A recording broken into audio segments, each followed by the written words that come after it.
Hello to all my guys, gals, and non-binary pals of audio podcast land, and welcome to another exciting episode of the Bi-Conics Wrestling Podcast, where a bunch of wrestling nerds come together to talk about professional wrestling. Oh, I'm so excited. Unlike last time, I am not alone for this episode. But before we get into everybody here, you are currently listening to the dulcet tones of Mikey, one of your 5 co-hosts of the Bi-Conics. I know, you're like, Mikey, what are you talking about? There's only 4 of you. We'll get into that in a little bit later when we do introductions. But we're going to quickly reintroduce ourselves to the listening audience. So, eeny, meeny, miny, mo, Minnie. You're first. Go. Hi, I'm MiniMonty218. That's where all my socials are. You can check me out all over those places. I'm also here on the Vibe Tribe. I run Walk Among Gods, and I'm in the Academy. You can check me out also there too. But yeah, I'm here. I've only been in like 2.5 episodes or something like that. I'm not in a in and out parking lot. I'm here. Hi, what's up? How's it going? But yeah, I'm excited for this. Also check us out at Bi-Conics1 on Twitter. We have a Twitter now. We're working on the other socials. Follow us there so you can keep update to what the hell we're doing. Yeah. Yes, I love that introduction. All right, we're going to quickly go over to John. Minnie started off so strong. That's great. Fellow Bart, my name's John. Sometimes they call me the professor. I'm on a handful of things here at the Vibe Tribe. I'm really excited for Bi-Conics today because we have so much stuff to talk about. All my friends are attractive. And what else have we been talking about? Yeah, really excited to be here. I saw an AEW show live. We're going to talk about that today, which I'm really excited about. The history of the Cow Palace in San Francisco and how it was wrestling mecca. And then, according to other podcasts and videos I've watched, all the wrestlers hated it. And I'm going to talk a little bit about why now that I've been there. But I'm really excited to be here. And I'm going to go. I ran out of steam just like Minnie did. Damn it, I could have done better. Oh my goodness. Before we get into our next introduction, I'm going to do a little interjection here. Later on in the episode, you will hear the dulcet tones of the other John, aka JVL. He is currently preoccupied, but he will join us a little bit.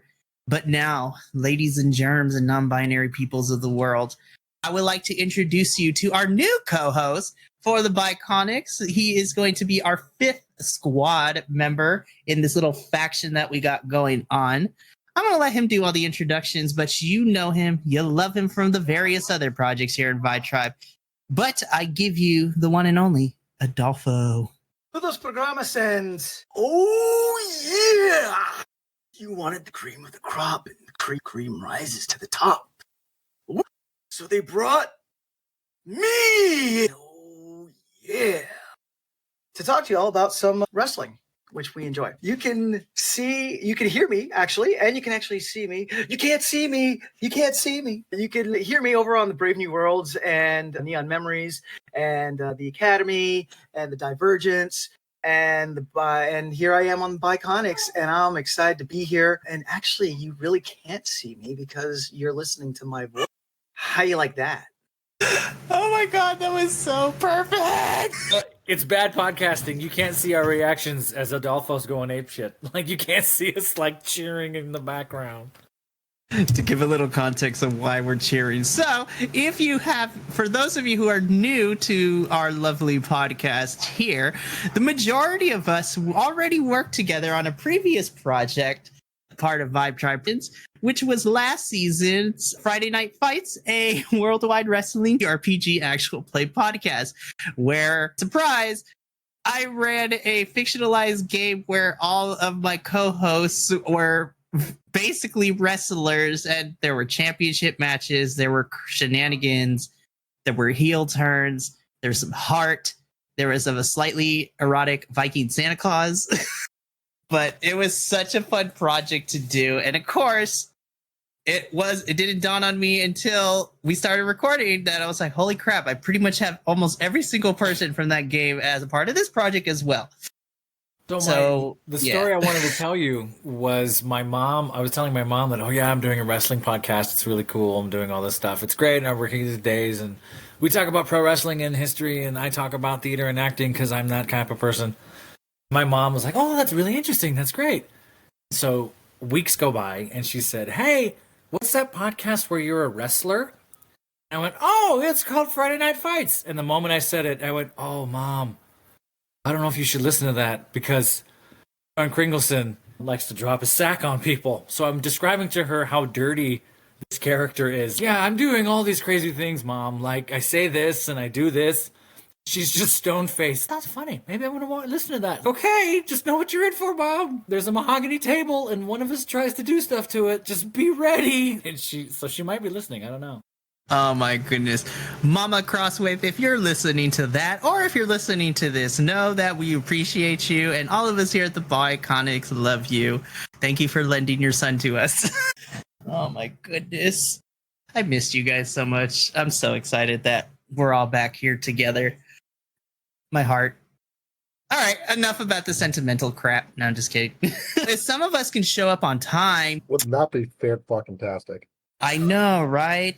Here we were, getting ready to record, and... I can leave. I can leave right now. My mom is still here. I can go enjoy her 69th birthday with her and not say that I'm with a bunch of fine men sticking my face in a bunch of bears that are sucking dicks so I can talk about wrestling. There's a lot of hobbies you just mentioned out loud. Is it your mom's birthday? Yes, I do multiple things at once. Is today your mom's birthday? Today is my mother's 69th birthday. Nice. Today's my mom's 67th birthday. What the fuck? Why do we have so many things in common, John? Why would we both name John and have mothers that are probably around the same age? And the stars have aligned. They could not have more perfectly aligned. why are we both involved in theater? Why are we doing weird theatrical things? What the fuck?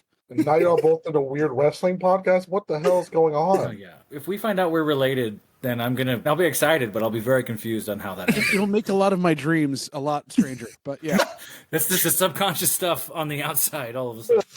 I just got out of doing a show, man. All my subconscious is completely on the outside at this point. I'm all context. Oh my gosh. JBL, welcome to the show. Sorry, I'm late.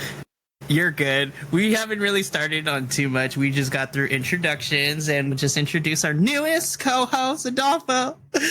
My replacement. What? No, I'm like that. I'm that guest starring spot. No, fuck no. You are amazingly a star, and I love you dearly, and I have missed being around you since I got to play kids on bikes with you. For God's sake, I'm so happy you're here. He's awesome. Man. We should totally change the name from Bi-Conics to Fatal Five-Way. No, just Mary. He's already fit it right in. This is awesome. I totally did. I knew with Adolfo coming on, like we were gonna have some fun, but now, like we're there. It's on. It's so on. Good luck, Mikey. Good luck. Keep the reins. Nah, it's all good. So let's go over really quickly for the listening audience and to my co-host as well. Here's what we're going to be discussing this particular episode. I definitely want to catch up with my co-host as I recorded by myself last time. The highest rated episode ever at this point is Mikey's voice by himself. And especially me getting a whole hour's worth of covering NXT Vengeance Day. You by yourself was the highest rated? No, we're not serious. Are we just players in the Mikey show? I was saying it is, though, because none of them have been rated yet, so it is technically the highest rated one we've done. Are you shitting me? Yeah. Default. The two greatest words in the English language. Well, first of all, I would like to thank the Academy. No, I'm just kidding. Oh my goodness. Regardless, no, I missed you guys so much, and I'm happy that all of us are here because I need y'all for this one because we're going to catch up, talk about some of our favorite TV matches, and then for the meat and potatoes of this episode, I want to talk about how storytelling is important in this thing that we love. And we're going to talk about why it's important, and we're going to be using Elimination Chamber and AEW's Revolution to discuss some good examples of good storytelling and some good examples of really bad, poorly built storytelling. Because I have some issues with both shows, because some of the wrestling was great, but the build up to these things were like, is this what we're doing? I was like, especially Revolution. Listen, Revolution was fun, but I have some questions and I have some issues. But are we starting there? Are we talking shit now? I have no idea what's going on here. I just joined late. You're fine. We're just getting started. Oh, man, you're not in In-N-Out parking lot, so. Not this time. No, luckily not, unfortunately. Although I would love one up here in Vermont. We'll never get one of those. If your mom had her 69th birthday at an In-N-Out in Vermont, I'm from California. That sounds cool as hell. Maybe that's just me being biased. Y'all were giving me shit for being a millennial. That's what you want to do for a 69th birthday party? You went to a Magic the Gathering tournament with your buddy because your internet was out, and then you called us from the damn drive-thru. Oh, In fuck yeah, I did. an abandoned I Kmart. wanted to keep in mind, I finished the damn episode after all y'all left. You definitely did. I'm not knocking that you came in and took your thing over, and you did multiple things on a day, and none of the rest of us have been able to do that. But getting a call, is our show a call-in show now? Do we need people to be like sitting in like a parking lot? We should have toll-free number or something. Stay tuned for next episode because we may actually have a guest person coming in for when we talk about WrestleMania. And I'll give you a hint. It's either going to be one of John's hot friends or it might be one of my friends, but stay tuned to figure that out. One of your hot friends too? It might be one. I hope it's his hot friend. I'll go through my list of hot friends and see what I could cook up. Okay. You sent us their IMDb pages. We know. I know, bro. It's true. And I just want to remind you all that they listen to this, so now they know.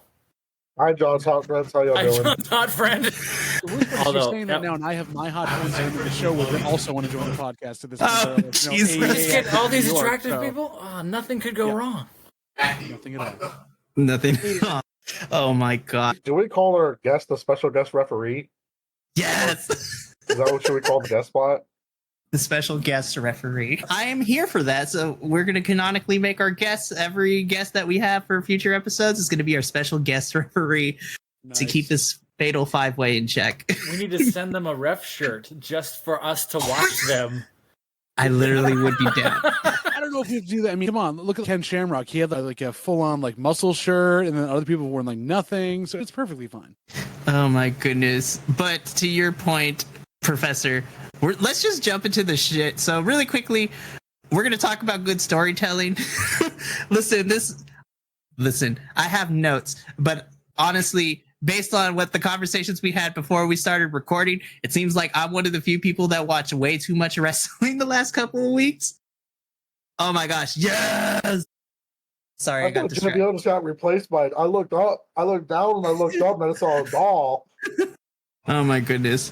Really quickly, we're going to talk about the pay-per-view, so we can wait till that. But I really quickly wanted to discuss if for those of you who are looking for good wrestling matches to watch that are happening in the current era, like for me, and I'm just going to shout them out. So Ring of Honor came back to the streaming and the television and all that stuff, right? We're 3 episodes at the time of this recording. We are 3 episodes deep in this new era of Ring of Honor. And my God, let me tell you, it does not feel like a 2-hour show because it goes by really quickly in a good way. There's a lot of good matches, but my match from the last couple of weeks that y'all need to go watch just because of how amazing it is Athena versus Willow Nightingale for the Ring of Honor Women's Championship match. My God, it was a thing of beauty. It was so beautiful. It was a brutal match. Enjoyed wholeheartedly. And I loved it because Athena already right now is my Women's Wrestler of the Year right now. She's killing it with this heel character. Willow got to show off why she should be taken seriously. She has this cute, bubbly personality, but in tandem with her hardcore match on Rampage and just the amount of power that was given. Speaking of power, apparently Professor lost his for a little bit. I have no idea what just happened. Your closet door opened. No, it's bringing me back in. No, don't go back in the closet. I worked so hard to not be in the closet anymore. Just when you thought you were out, they suck. Yep. But that is my match that I want people to watch that happened over the last couple of weeks. You should subscribe to the Patreon because I may show the list of our favorite matches and people will see that I have no life. Official? We have an official Patreon? No, not yet, but we're going to now. We have to now. It's a good joke. Edit this part out. We still need to make the Patreon. Yes. But so to it when it gets there. Multiple times. Link will be in the description. I don't know. Eventually. Is it description? I don't fucking know. Honestly, I want a t-shirt up has our logo on it, but it's like on an In-N-Out wrapper from some weird drive-through somewhere, or just like a drive-through like menu of just all of our names. And just the menu is made up of all the random shit we have said on this podcast so far. Oh my gosh. The fatal But 5-way yeah. burger. So yeah. It just has face paint on. Oh my gosh, I can't. Before we get into what we're majorly going to discuss this episode, does anybody have any matches, things that they watch in the world of wrestling that they want to discuss real quick before we jump into maybe some fighting? I saw AEW Dynamite live at the Cow Palace in the San Francisco. My buddy won tickets on Instagram, which I always thought those were scams, and I've never known anyone to win anything on Instagram ever. And he commented, and dude got picked, and it was like, "Hey, what are you doing in 2 weeks?" I was like, "What? What do you mean?" So I got to go to the Cow Palace in San Francisco to go see it, which in the 80s and 90s was a wrestling mecca. A lot of shows went through there. And what's tough, and this isn't really, I don't want to rant too much about this, could be a whole other podcast, is it used to be a livestock auction house. So it's not really an arena. It's a box. That's like a barn. And the seats are really small, and it's a weird shape. But their concessions are cheap, and there's plenty of parking. So I was like, okay, fine. But that used to be so there's pictures on the walls. I took a few of when it was Mr. Perfect and Hulk Hogan way back in 88 or 89, and a bunch of other shows in the early 90s. I want to say Raw was there in 96, maybe. WCW went there a lot too. And I guess, and I found this out after the fact, because there's a wrestling wiki, and the Cow Palace is one of the subjects, and it just talks about the history of the Cow Palace in San Francisco. I guess the problem was, since it was a livestock auction house for farmers, there's no AC in that whole building. And it's like 100-year-old cement box with no AC. The dressing rooms are just cubicles. So it's not made for big entertainment spectacles. They used to do like Disney on Ice and concerts and other things there because you could have it big and wide open. But for wrestlers who are doing athletic shit for hours, and you pump in there a bunch of wrestling fans going, you just cook to death in this building. It's like the Sportatorium in Texas. It's just not built for anything like that. That's what they were comparing it to on one of the things I was watching. It's like, yeah, it's just crap. We use it because it's all we have. Crap. Exactly. Nostalgic crap.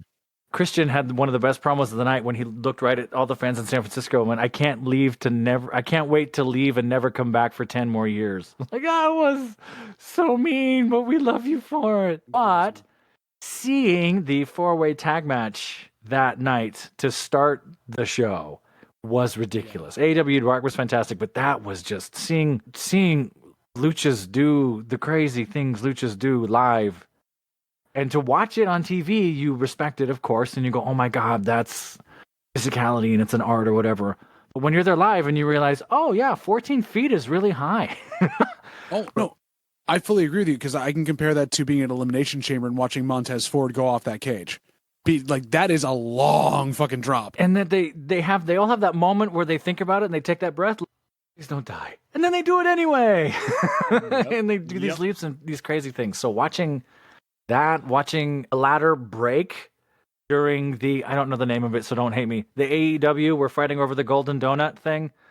The face of the Revolution ladder match. Yeah, no one. Pillow match. Yeah, we're fighting over a golden hemorrhoid pillow. No one explained to me what it was. But when I was there watching it, like the ladder broke, and Hobbs still climbed it and stood on it and is yelling at the refs, hold the ladder, hold it, trying to be cool because it's his hometown crowd. And like the little nuanced dramatic moments, seeing that live that's so cool. Was fantastic. Was super cool. So I'm biased, but all those matches were great. Those are my favorite matches. Oh yeah. AEW Dark was way better than live than I remember watching on YouTube. It's not bad on YouTube.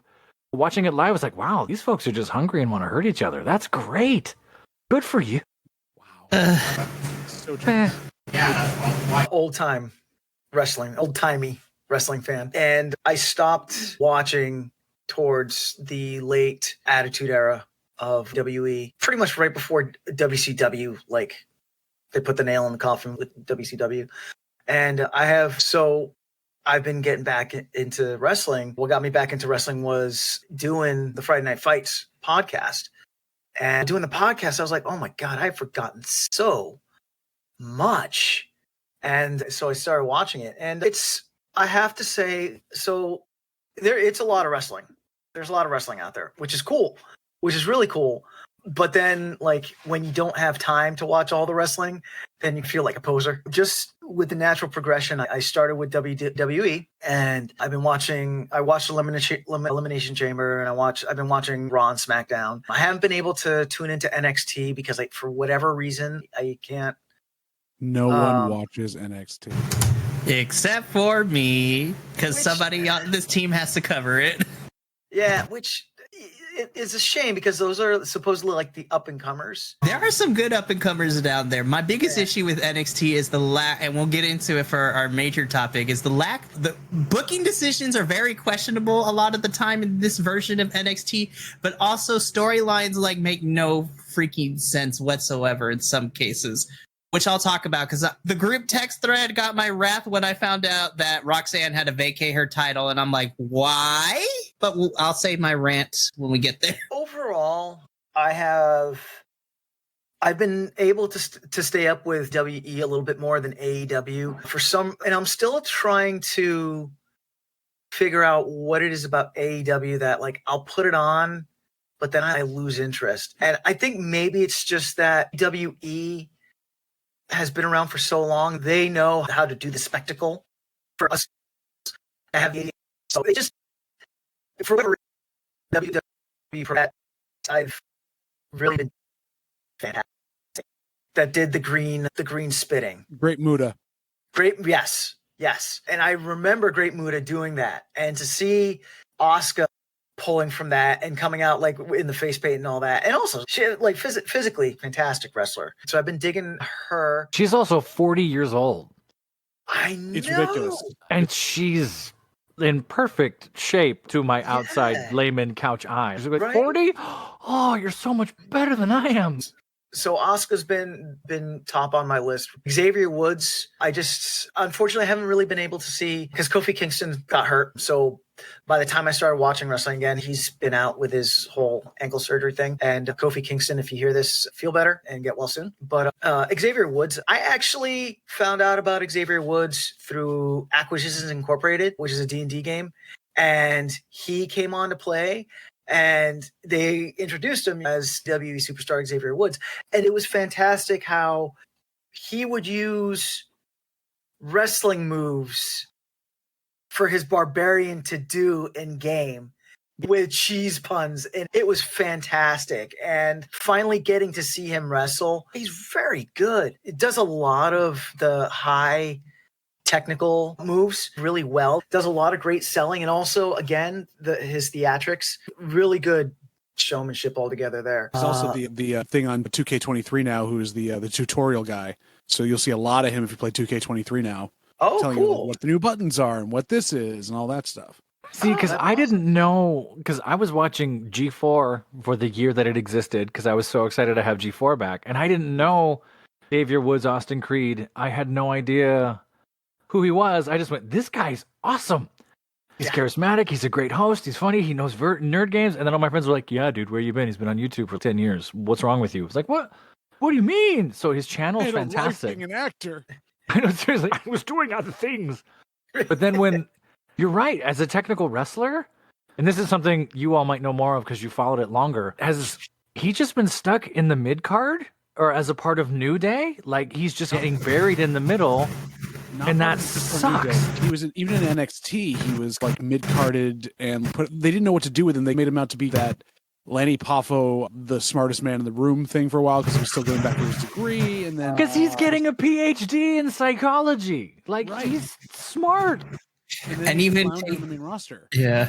And then you take it further back too. Before NXT was the thing, he was Consequence Creed in the TNA days. Those days. Up with the Rocky thing, like full on. And even then, he was stuck in the mid card or in the tag team division in TNA. Yeah. And he really hasn't taken off until he got into New Day. Like he was part, like Kofi, Big E, and him were all floundering on the main roster, and they finally came together and said, "This is our last shot. We just want to have fun and do something." And they put New Day together, and nobody wanted them to do it, and they just made it their own. And then they sell more merch than everybody else. That's why they're still together. They have a freaking cereal, for God's sake. Yeah, Bootios. Yeah, I gotta buy that. But yeah, so Xavier Woods, he's been great. And then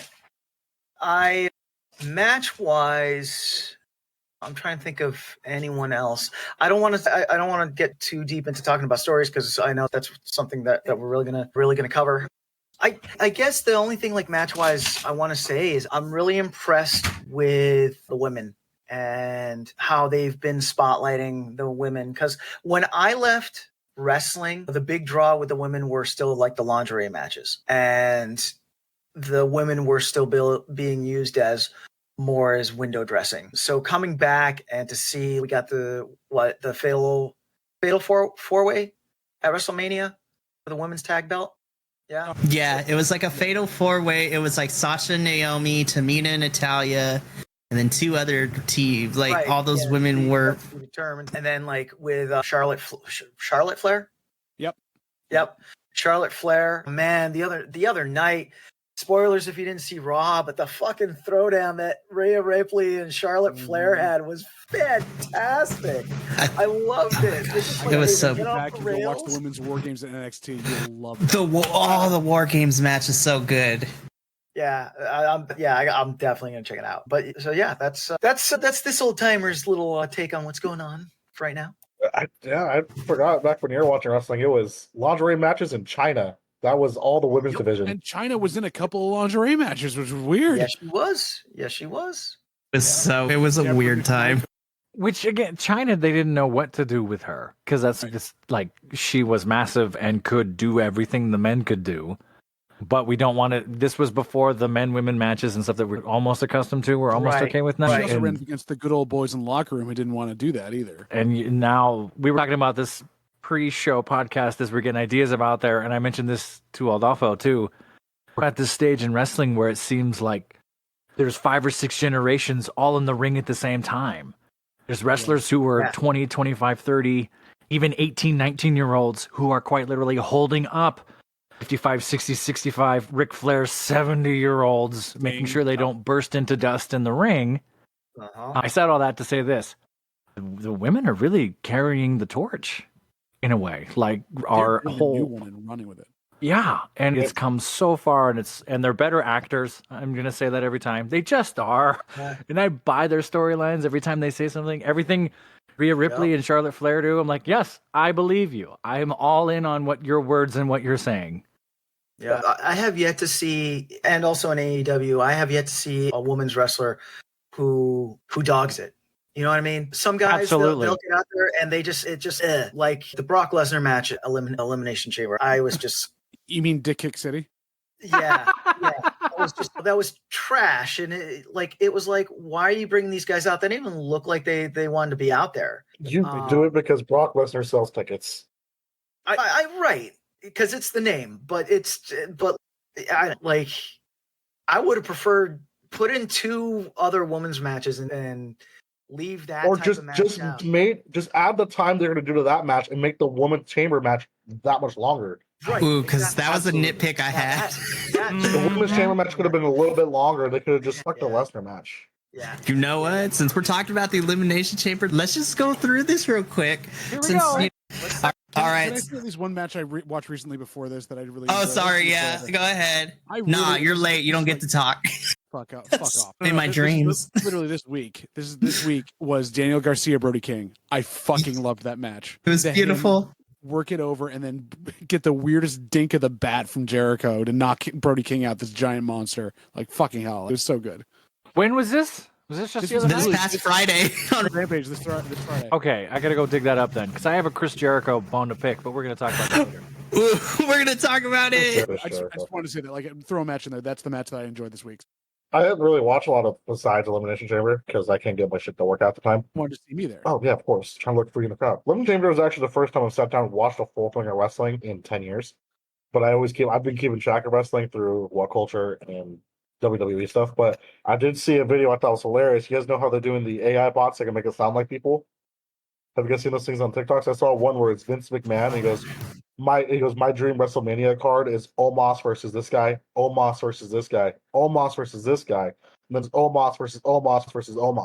So I was thinking about the random Omos versus Brock Lesnar WrestleMania match that should not exist.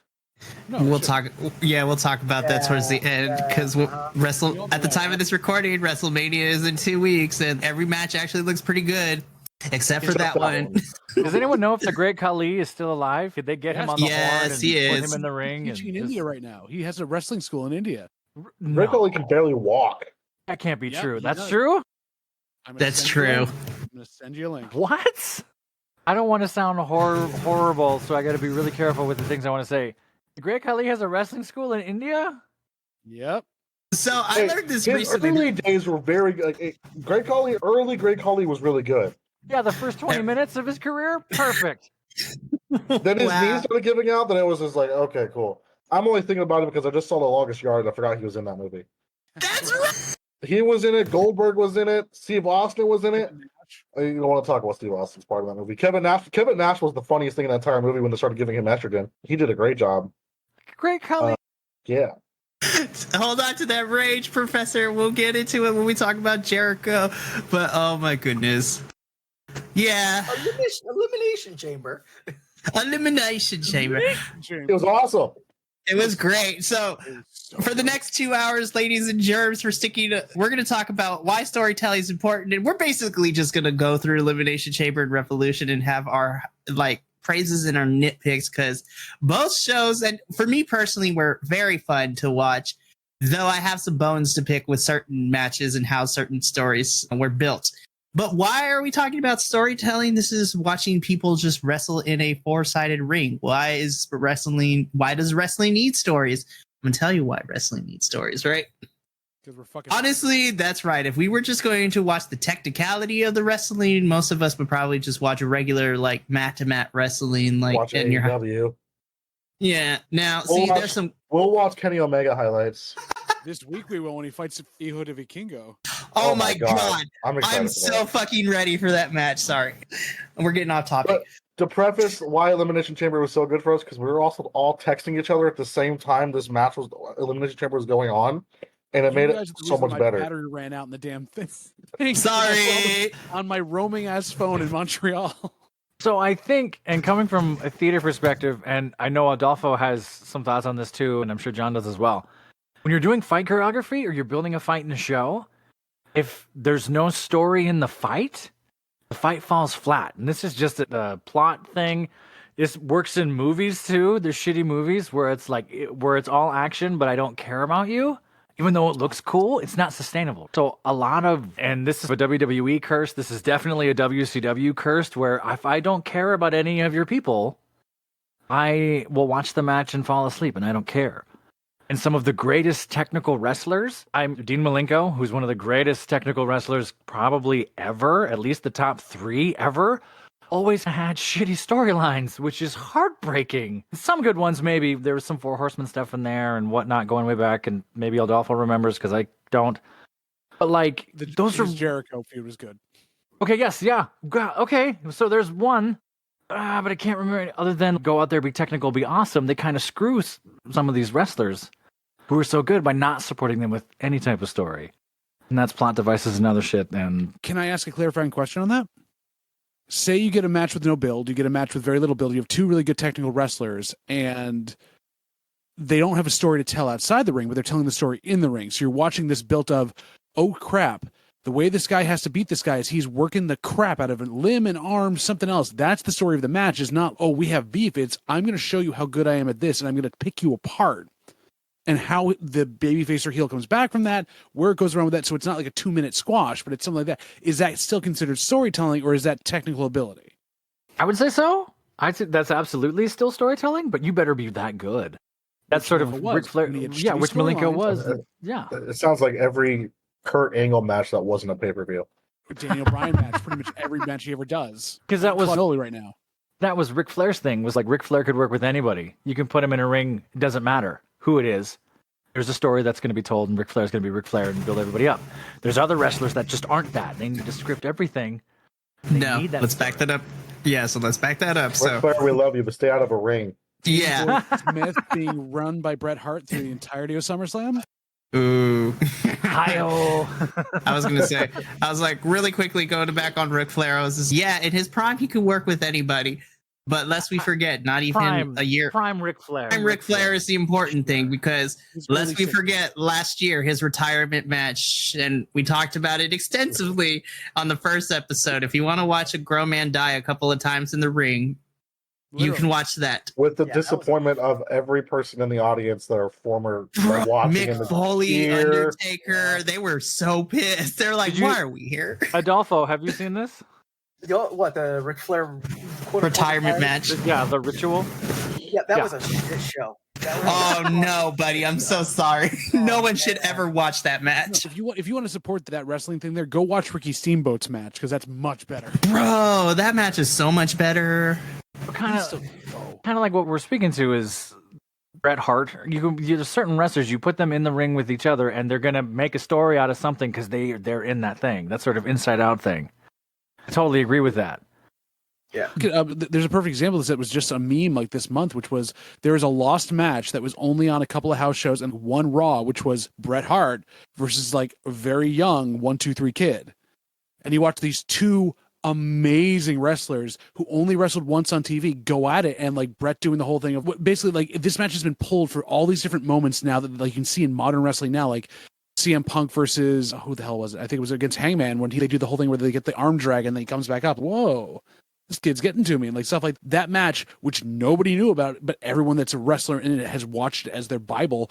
You look at all these things put apart, and when you have two wrestlers that no build needed, nothing else, but you tell that story in the ring of, oh crap, this is not what I expected. Oh shit, now we really have to work this over and have the spots we want, but timed correctly. That's when you get the magic. Is there even very many wrestlers that could even do that nowadays? Can just throw them in a ring and have them tell an awesome match besides like Daniel Bryan? And I mean, I can think of like three. Yeah. Now that Well, I I'm think saying that's. that. I'm glad you say that because that's what we're speaking to. There was forever. It was you better be this good to tell the story anytime, which is sadly kayfabe era stuff, right? You better be this great because you're always under the microscope. And then People listen for you always kayfabe. had those people that like if you wanted to push this guy, you would we want this guy to be really good, stick him in the ring with Brett, stick him in with Sean Waltman, stick him in with Mr. Perfect, make him look good, and hopefully he learns. But you had those hands that could definitely do that, and that has been less and less here, where they're still going to the old timers that can still do it, versus like right now, honestly, if you want to get over and you want to get over as a monster, you stick you in with Ricochet. Ricochet's going to make you look Ricochet fucking amazing. sells. He sells so well. good. The shit out of himself. He's also a spot monster when he wants to be and when he can be, but he knows what he's doing there versus like someone like one of the other like Lucha Bros. Yes, they can do the same things, but they're not as much good to handle in the ring. They need somebody who can actually run with them. The Young Bucks. Like if you put them in there with the Guns, they're not going to do anything with them. Like the Guns are not well enough to do that yet. If you stick them in there with House of Black, maybe. So who knows? I like that House of Black match. Go ahead, Mel. In this last Raw, I feel that the Xavier Woods LA Knight match that they had falls into this conversation where there really was no buildup for it. There was just like that quick 2020 2K23 promo spot, and that turned into the match. And they went into the match, and it was a good match, and I was actually bummed that it was so short. I was like, oh man, like y'all had me, but you cut it short.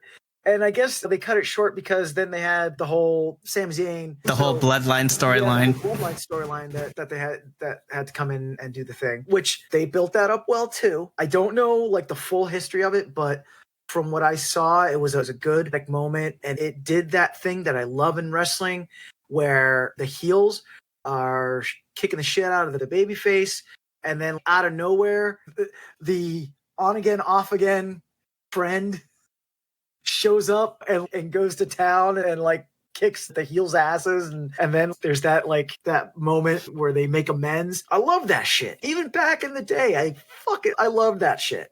Love it. It was awesome. It was such a great pop.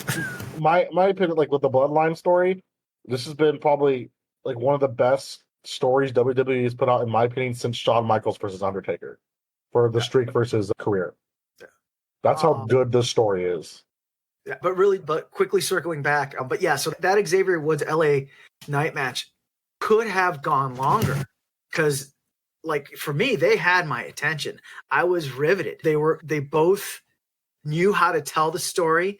They both have great characterization that they tell through their wrestling, and it was a great story. And I was bummed that it was so short. Oh my goodness. Yeah, I like LA that's Knight. He's a fun character. yeah. Watching it get popped by Rey Mysterio backstage was hilarious. He needs to win a couple more matches though. Like, he's already got everybody on his side, and they need to push the hell out of him. But he needs to win a couple matches. Oh, they're doing the Bray Wyatt thing to him right now. It's not even Bray Wyatt. Like Bray Wyatt, all Bray Wyatt's done is promote Mountain Dew. Like he hasn't done anything else at this point. So. No, like pre-return where he would push us as like really good, like intense guy, then just lose every time. Kinda, except that back then also he was Max Dupree or whatever it was to like push maximum male models. I'm so glad they got him out of that. Otis is so good. I'm not gonna lie. I like that goofy wrestling stuff though. That's good. I feel it needs to be a little bit more. This is the year like that comedy wrestling can take over. Like I am so happy it's being given the love it needs on all the different brands finally, and like in spaces it hasn't. And that's even better storytelling because comedy wrestling allows you to have those moments where you can breathe in between all this violence and say, okay, this is still an art form. This is still something else. And it doesn't have to be the same way for everybody. It allows you to have variety in your wrestling, which I talk to a lot of old schoolers who don't want that. I'm like, why not? It's all still wrestling. It's all still performative. And at the same time, you're popping because this guy's putting his hands in his pockets and doing the limbo underneath the giant clothesline. Or I love Orange Cassidy forever and a day. You know what who I wish. Oh, I want Santino Morello to come back. He is back. He technically is back. You gotta watch Impact Wrestling. Right now he's okay, so let me go off a little tangent real quick. So this past Thursday, right? This whole podcast is tangents tonight. Just shut up. So this past Thursday on Impact Wrestling, because Santino is back, he's now the authority figure for Impact Wrestling, which is another brand. Y'all should go check out Impact. Anyways, bro, they reunited Santino and Vladimir Kozlov on Impact this past Thursday, and it was the funniest shit I have ever seen in my life. And I was just like, this is what I want to need. I'm like, this is what I needed. And yo, Santino be looking pretty good though. Like he is fit. So is Vladimir Kozlov. They're just built. They are fit. Kozlov's doing stunts and stuff in Hollywood now. Like he's so good. I'm that sorry. little segment was great. Every time I think of Kozlov, I think of the hilarious botch of him not going over the top rope, and like we just have to like re-clothesline him over the top rope every time I think of Kozlov. I just think of that. Wait a second. Is Santino the guy who called him John Cena? Yes. Oh, okay. He's the one that had the Cobra. Best finisher moves of all time. The few times that they broke Cena on screen.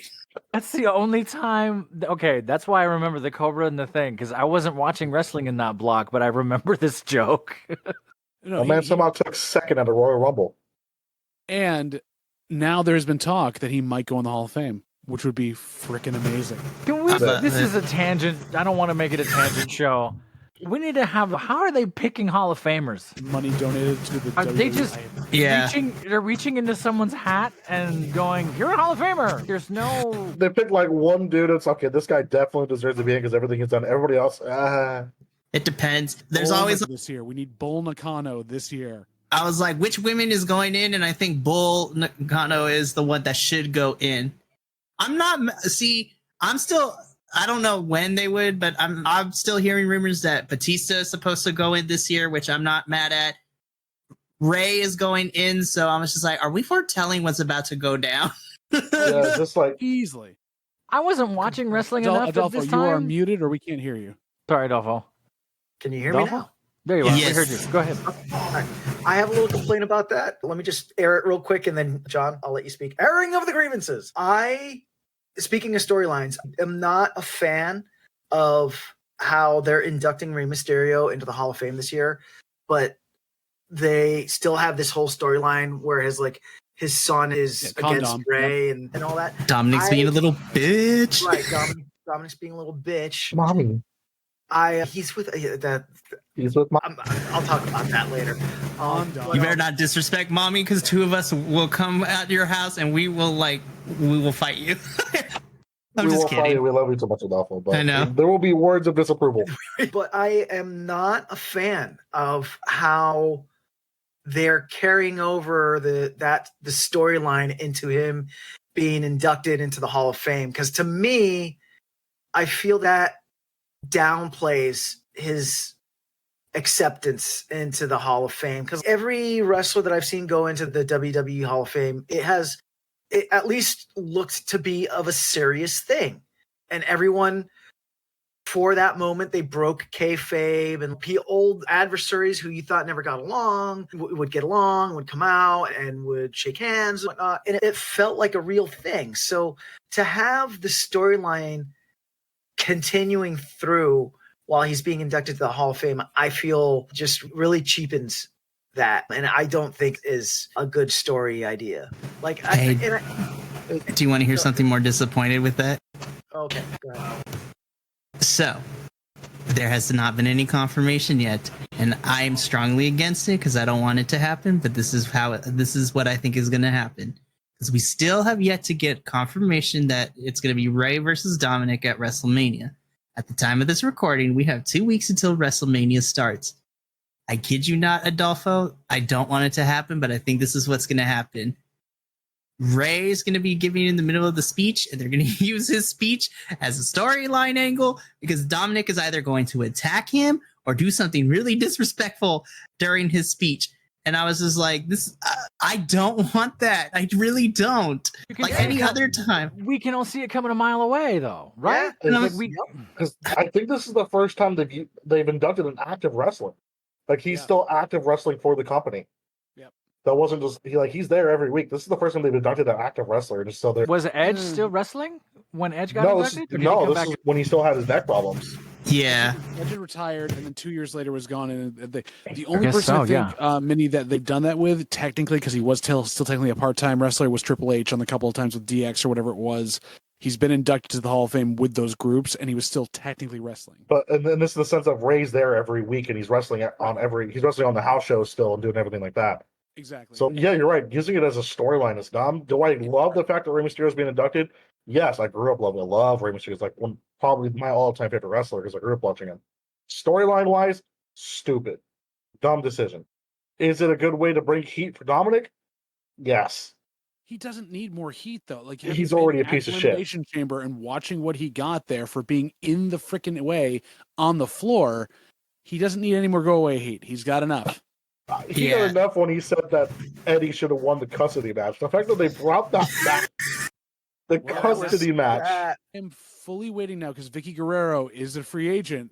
She technically is. He's going to show up and be like, come to grandma.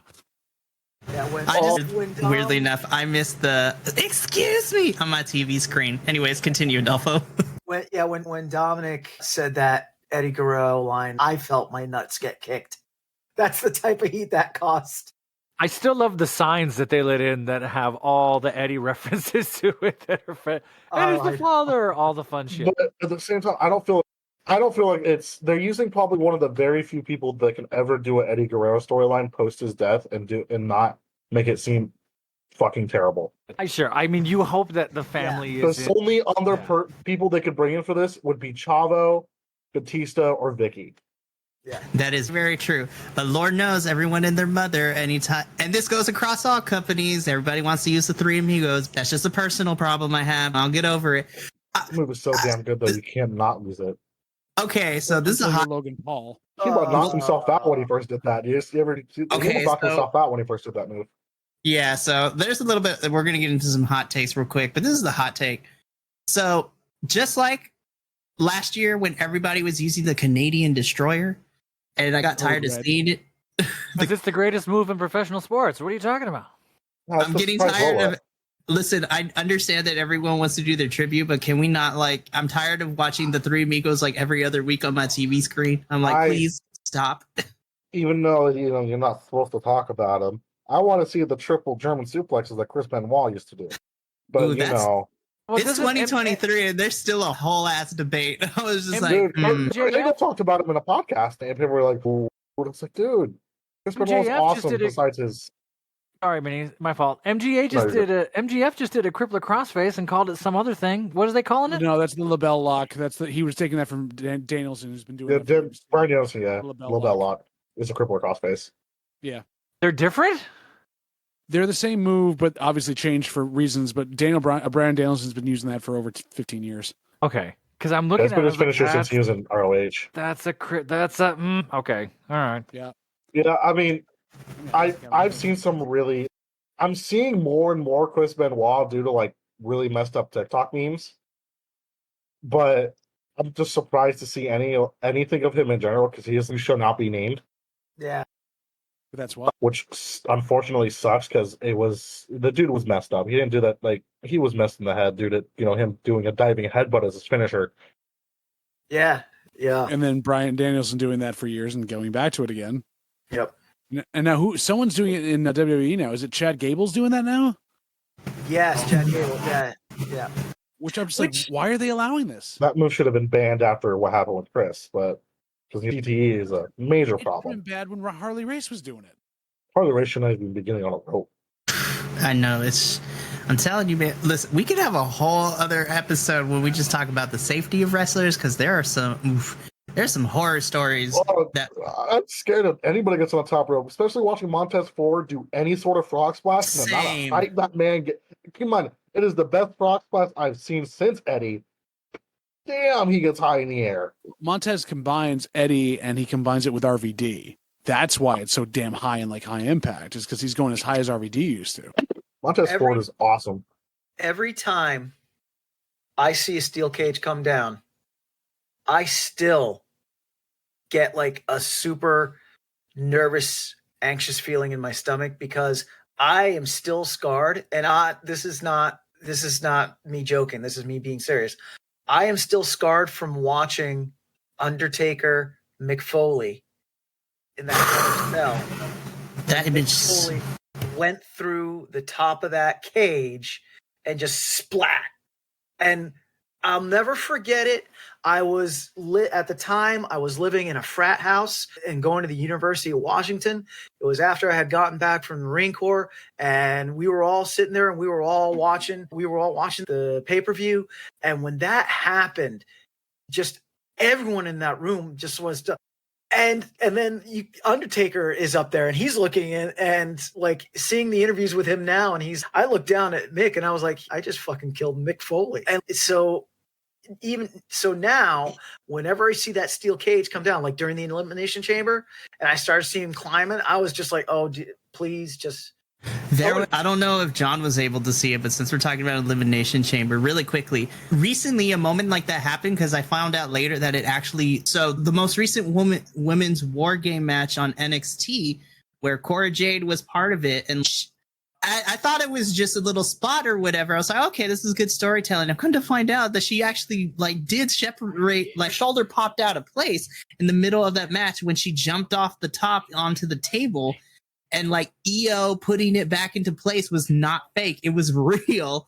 And Io Shirai literally put Cora's shoulder back into place, and witnessing that on the actual pay-per-view, it didn't edit it out. I was clutching my pearls. It was so scary. Yeah, my Adolfo out here showing his age, man. What about Rhea Ripley at the Royal Rumble?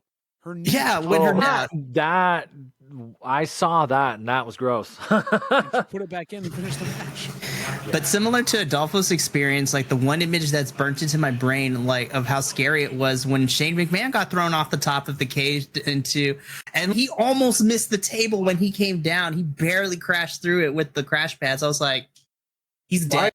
Seth Rollins almost getting impaled by it. Oh, that's what I was thinking of, because it was coming down, right? And he was underneath it at the wrong spot. Spikes that go into these holes that kind of hold the ring in place, the cage in place, and he was sliding into the ring, and it came down, and it was 6 inches from touching him in the back. Yep. I don't know who it was. I think this was early 2000s or the 90s or so, where someone tried to go in, but then had a second thought, and then went to go in, and then almost got clipped.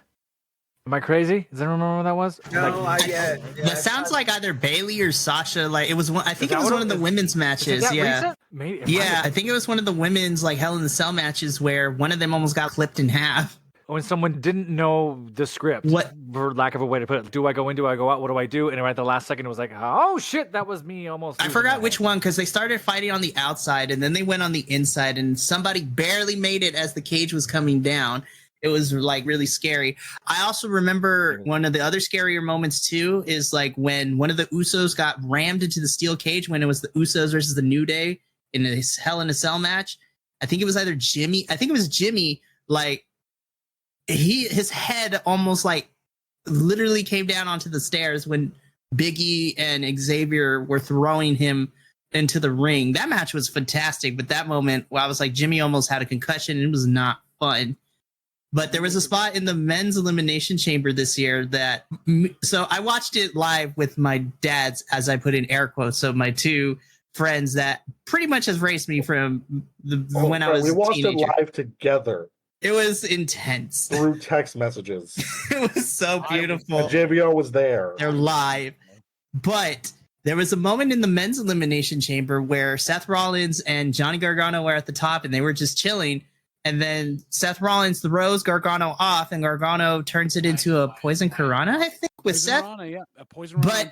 But if you watch, like, Johnny comes down, and it looks like his eyeball slides against the corner of the chamber as he's coming down. I'm like, oh no! I was like, listen. And being there, watching at the same time, Damian Priest had run up to try to spot them and move him away because he saw his head ramming into the damn cage, and he pulled Gargano's leg just enough to get him off the cage as he came down. Damian Priest, aka Punisher Martinez, whatever you want to call him, like this Punisher Martinez is great. That's his indie wrestling name. Was it Rey Mysterio who lost an eyeball? Is that a true story? I can't remember. No, that was Vader lost an eyeball Vader. in a match. Eyeball, and he like, popped it back in. Yeah, it was. Now Rey Mysterio technically lost. Rey Mysterio technically lost an eyeball, but he didn't really lose the eyeball. Oh my gosh, it was part of that stupid eye for an eye match, like during the pandemic era. Like him and Seth Rollins face each other. He had his eye like stabbed into the corner of the still steps or something like that. Yeah, because I remember the Vader story, which is because Vader was a psycho. Yeah, talking about chamber, I only have like major. There's a couple like. Elimination Chamber was awesome overall. It was an awesome pay-per-view to get back into like watching wrestling. But I'm tired of seeing one thing of them bursting through the pods. Ever since Goldberg did it back in 2007, whenever he did that with Triple H, I'm tired of seeing. Oh, it's Chris Jericho. I think he did it too.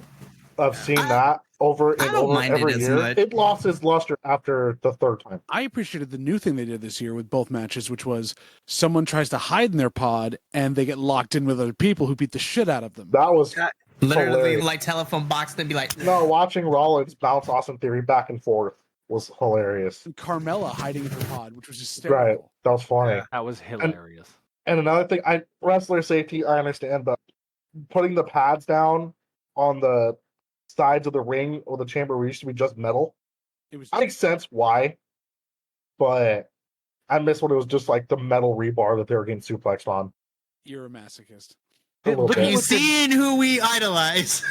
How can you? This is the sports in general argument, right? How do you make it safer when it's inherently violent? You do that, but right. Like you can do hundreds and thousands, or you can do anything and everything you want. They're still blowing out their legs and knees and ankles and whatnot, even trying to be as safe as they are. During the show I went to with the Cow Palace, during the ladder match, I don't know if you don't really see it in the replay, but this was for the golden hemorrhoid pillow. They set the ladders up that they were like a bridge in the middle. And I don't know who it was, but somebody walked across to get to somebody else, and somebody shoved someone.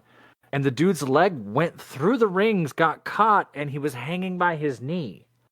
And when that happened live, it was 10,000 people. Everyone went, ah! And we're all yelling and screaming, no, over there! Help him over there! We were totally out of the match for about 10 seconds. He's done! There's no way! And we're seeing him, like, sell it a little.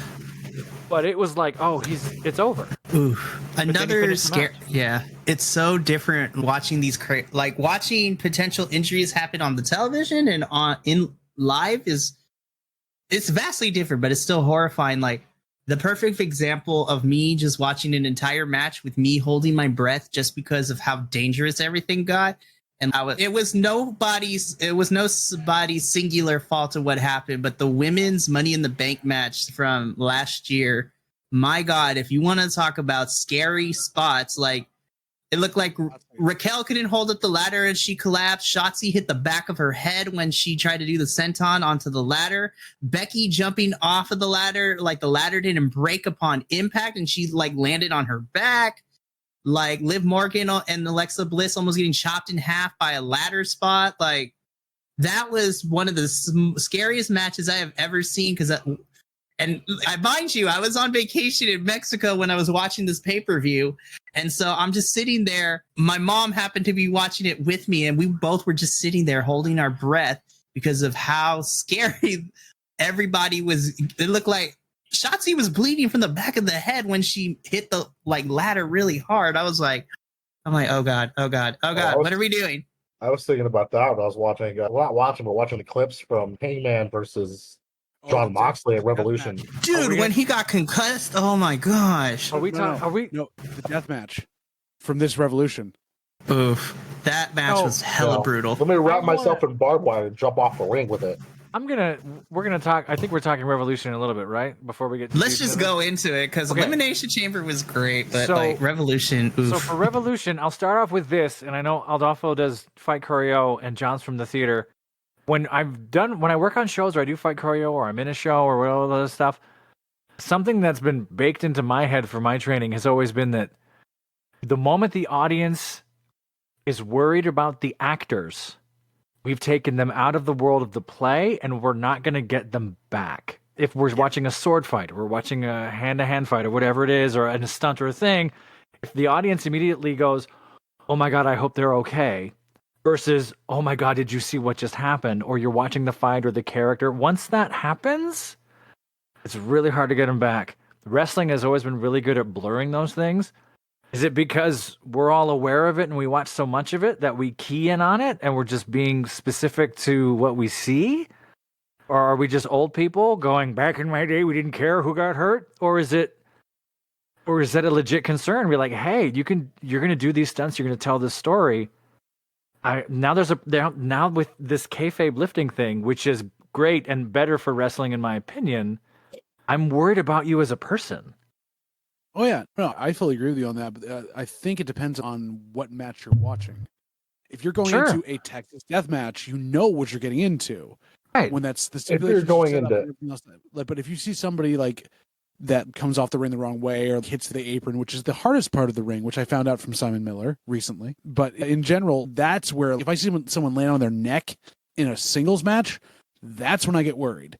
Yeah. Not as much like this where they're gigging each other and Moxley untying the tape on his arm as he's finding more and more razor blades to cut himself up with. That's another pet peeve of mine. I don't want to see John Moxley bleed for a couple of weeks. You know what?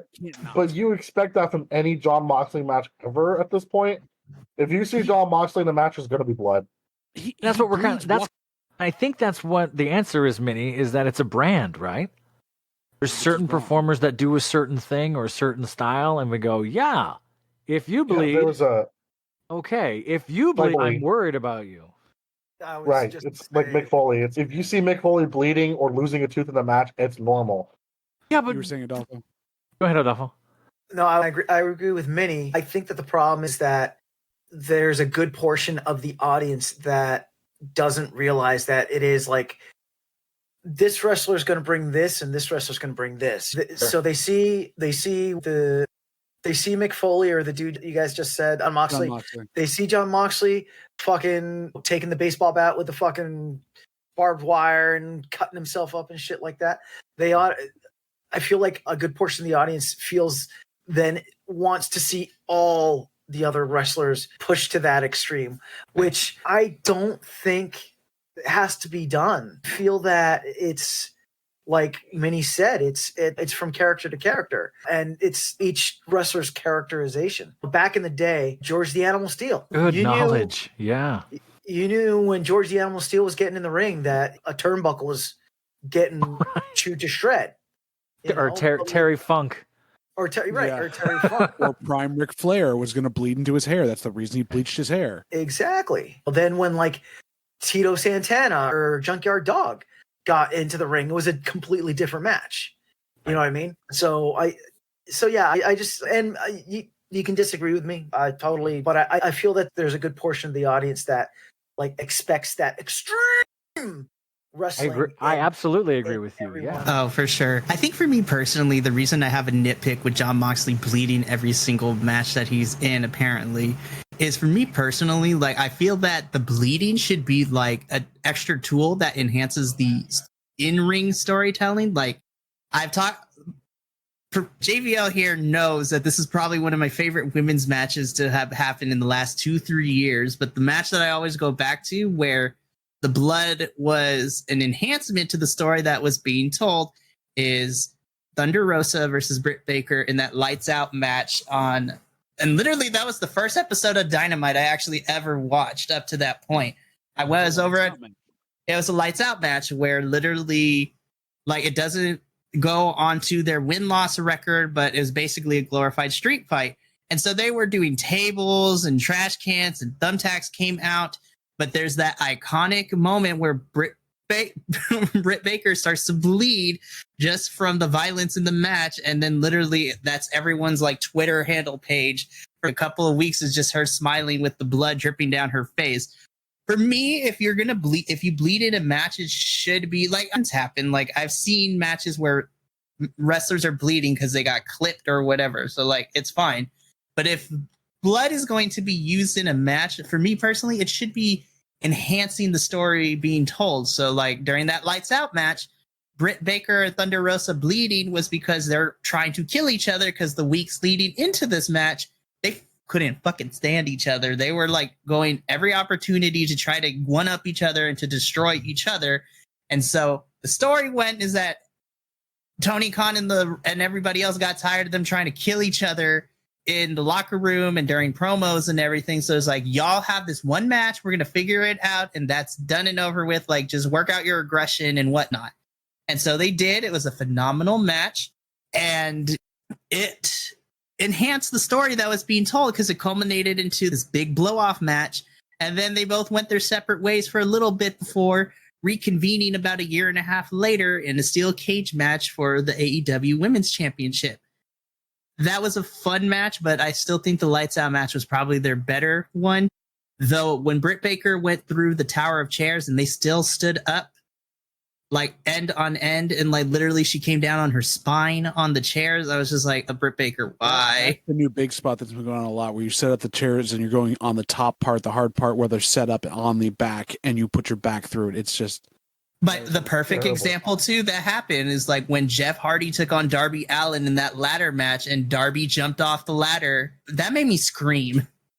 Even before that, the one that I remember wholeheartedly is actually back from the old Black and Gold NXT where Aleister Black and Adam Cole were going at it, and he put Adam Cole right across that the long way. So his spine bent over the chairs. It was bad. I used to watch Kevin Steen do pop-up power bombs on those things all the time back when he was on ROH. But another example of blood, in a weird, almost positive but negative way, was Randy Orton versus Brock Lesnar when he kept his elbowing Randy in the head until he started bleeding. And everybody lost their shit because they're like, why did you do that? That wasn't supposed to happen. And Randy was like, yeah, it was. I asked for that. See, and that's the weird thing that Adolfo and I were kind of touching on, too, is like, it's Mayweather breaking Paul White's nose. Pick his nose, yeah. Or these sort of moments where there's actual physical violence that's telling a story. Now the audience doesn't know. That was not planned, and it became an iconic moment. Something happened at Revolution. The two dudes, I'm forgetting their name, but they're cool as hell, and the guy's bald and he's awesome. They came out there and interrupted a match. FTR, and he's bleeding from standing and all of a sudden he's bleeding, and they don't know. It's like, what happened? And Taz is like, it looks like he took something to the eye. He's got a big piece of skin. He's bleeding. I'm going in there because they just had to dust up with the guns. There's this vast, I don't know, I wouldn't write a doctor thesis about it, but the use of blood and why, and when it really works, and when the audience is with you, and when it's, that's gross, like so on. Here's the problem with Moxley specifically, because he's admitted to this, and he said, I bleed in every one of my matches because he gets off on it. It's not because of any storytelling. Wait, what? He has said he doesn't feel alive in the ring until he's bleeding. Oh, and his wife Renee has talked about this. Like, she's worried about him because that's half the reason he went to rehab and did all these things, because he actually mentally was in this place where that was what got him jazzed to do his stuff. Was, I'm not feeling like it's a good match until I'm bleeding all over the place, and they've had to try to pull him back from that because he came up through GCW. He came up through those extreme wrestling things where you bled every match. Yeah, CCW. We could have a whole episode on GCW because like infamously for their hardcore matches, which, by the way, I actually watched the Masha Slamovich versus Nick Gage win this past weekend. It was actually pretty good, but carry on. That's where he came out of. So he came up his way of being internalized as you would as a fight choreo person or anything else. When you're in a certain type of weapon or anything else, you know how it feels in your body. For him, it feels in his body by getting opened up. That's when he feels comfortable. And that's why it's every fucking match. And it's starting to become a problem. And this even looks like, too, like the people he's bringing in to do this are having to go farther and farther with him. I mean, look at Adam Page for the last one. There was a part in that match where I could not watch, where I saw Adam Page gig himself up here by the hairline. I saw the blood starting to come down. And then Moxley pulled the fork and he went full Abdullah Butcher. And the spray from him all over his face. That fork spot. Oh. Or the insanely stiff back rakes. Oh, yeah, pulling this. Oh, my God. So I just looked up GCW because I had actually never heard of it. They're based down in New Jersey, Adolfo. Make a trip. Doing stuff in your neighborhood. I want to go. Be very careful if you go, though, because the crowd there gets intense and it might not be safe for you. But like the old school ECWs that were done in like abandoned Kmarts and stuff like that, those folks were nuts.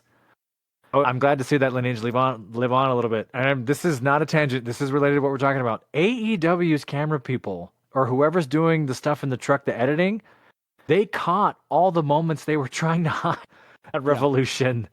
And I'm only because I'm aware of it. Like I saw them do the squeeze on the hands to check each other a lot. I saw them talking to each other when they were supposed to be knocked out a lot. They botched some of Christian's stuff when he's talking to what's his name? I just forgot. Jungle Boy as the match is going. Hey, dude, this is this. Are you okay? This is it. I'm seeing them talk. Oh, don't film them like that. By the way, the House of Black being like they turn the lights on and they're still in the ring getting out. I know. Yes. With them. They had tiny little Brody. They had Brody King Jr., which I will admit was cute, but it's rough because they're supposed to be these big bads, but Brody King is like amazing dad. Like he's so dad mode. It's so funny. I fell in love with them big black boys, by the way. That speaks to something in myself. But something about you can't catch them blading. Because now we're back in that conversation we were having earlier of, am I worried about am I catching this? Am I not? Am I not? I saw it in MGF. I saw him cut himself. And they cut away really fast. I was like, I saw it. Come on. Don't. Or the best is when you don't see them do it, but you see them walk over to the ref and slap their hand or something to pass the razor to get rid across, of it. Yeah. Or literally in that Texas death match, Moxley's entire thing, you could see 7 or 8 more blades were in the tape. Exactly. Off part of it to give to somebody. I'm like, so that Texas death. So this is not the first Texas death match I have seen within the last 2 years. There was that one, and then there was a few. The Mickey James Deonna Purrazzo one, like at the top of 2022 at Hard to Kill, was actually really fun. But like I said, like all these big, like crazy death type matches, I feel should always be a blow off to a feud. And that's my issue that I'm currently having, but I understand if it leads. So like this was supposed to be the blow off match between Moxley and Hangman, right? This is the end finito, all this stuff. Let Moxley go on vacation. And then what proceeds to happen is like literally not even 2 weeks later, after the triple threat for the Trios Championship, which this is a hot take. I was disappointed by it, but it is what it is. Like I thought it was fun, but I wanted more. But it was what it was. And then afterwards, you have Moxley, Claudio, and Wheeler come out like they're going to beat up Hangman. And then the Elite come in to back up Hangman. I was just like, I thought we were done with Moxley and Hangman for a little bit, but apparently not, because I honestly think we're getting them versus Blackpool Combat Club for Blood and Guts. I'm like, ugh. I was like, can we move on from this feud? But who else are you going to do? I don't fuck. So here's the thing. So I'm going to put on my Booker hat, right? I'm happy if it goes the direction where I think it's heading with the AEW championship. I'm all for a fatal 4-way between the 4 pillars, because that promo was a lot of fun on Dynamite during MJF's Rebar Mitzvah. My problem is, how do you spread that out? How do you spread like this story out with these 4 for 2.5 months? Because Double or Nothing's not until the end of May. So if that's the story they're going with, how do you spread that out story-wise for 2.5 months? Well, I'm quite curious. Wasn't they were going to do that? They were going to. This is the rest of our year. and we're going to see who's first up for Double or Nothing, and then they get past that pay-per-view, and the next one of the pillars goes up for the next one. They get back to Revolution, and then in Revolution, because nobody beat him, they all fight him in a fatal four-way to get it off of him as he goes to WWF right before his contract's up. Oh my gosh, that's another pet peeve. I'm tired of that. But it's long. Go ahead. That's true. Go ahead, Adolfo. So now let me ask this. Do you think that it's that the writers for in AEW do you think it's that they're being lazy? Do you think that they're just really trying to milk the cow for what it's worth? Because from what I've heard, AEW currently has a issue where they actually have a lot of talent, but not enough storylines to go around. So, You are correct. Their roster is bloated, Adolfo. I kid you right. not. So, JB, when you said, who else do you bring in? It sounds like they have the manpower to bring in new bodies, as it were, new talent for new stories. So now the question, is it what's going on with the writers? Is it that they don't know what to do, or... I think it's partially that. I think it's also that they're building around, they're still getting a lot of flack for not using the women's roster they've done. They're trying to work those things around. My point to who you're going to bring in was for Blood and Guts specifically, you have to have a team of 4. And the only factions they've got going right now are the Jericho Appreciation Society, who have been in both of the last... I don't want to see them. I don't want to see them in this one. You have the Elite, which you've got to add Adam Page to because they only have 3 and then 4 because Adam Cole's not around. And then you've got the House of Black +1, or do you have who do you have against them? You have Blackpool Combat Club. So that for me was, I knew they were going to put Adam Page with them in that storyline and write that in because you don't have enough factions of lots of people to do it, because you're not going to make the Firm happen. It's not going to happen. That's the hard part. If you haven't taken the time to build up large groups, you can't throw them together at the next pay-per-view for what you need. That aside, they do have a problem also with they're using all the stars they have, they're putting them together, and they're not giving people chances. Whereas you heard Jungle Boy bring it up on that, he was on Dark for 3 months, and they're putting people on Dark that they could be bringing up, and they're starting to realize, oh crap, we probably should be doing this, especially because we can't count on the CM Punks of the world, the Adam Coles of the world, everyone else to carry this for us that we brought in, but they're still not there yet, and at the same time they're scrambling to try to show that they're progressive and not WWE by trying to not book one women's match a week now. What is it? I have no idea. So let me put my thesis hat on real quick, Adolfo. This has been a Vibe Tribe production. Remember, take care of each other, love one another, and as always, keep those good times rolling. We'll see you next time.